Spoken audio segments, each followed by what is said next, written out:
വർഷം 1950 Brazil world കപ്പിൽ പരാജയപ്പെടുന്നു.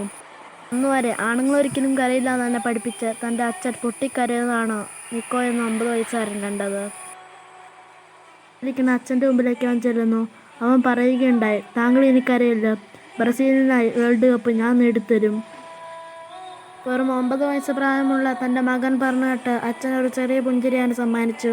ബ്രസീലിൽ അത്ര സുഖകരമായ ജീവിതമല്ലായിരുന്നു നിക്കോ എന്ന ചെറുപ്പക്കാരൻ്റെ.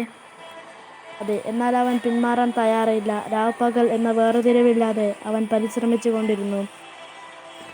വർഷം അതിൻ്റെ കുത്തൊഴുക്കിൽ കെടുത്തുപോയി. 1958 വേൾഡ് കപ്പ് വെറും 17 വയസ്സുള്ള ഒരു ചെറുപ്പക്കാരൻ അഴിഞ്ഞാടുന്നതാണ് ബ്രസീൽ കണ്ടത്.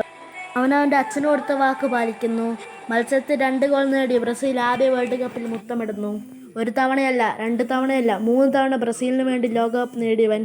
അതെ, ഞാൻ പറഞ്ഞു വരുന്ന മറ്റേ ആരെക്കുറിച്ചുമല്ല, ഒരു സമയത്ത് ഫുട്ബോൾ അടക്കിഭരിച്ച പെലെ എന്ന ഇതിഹാസത്തിനെ കുറിച്ചാണ്.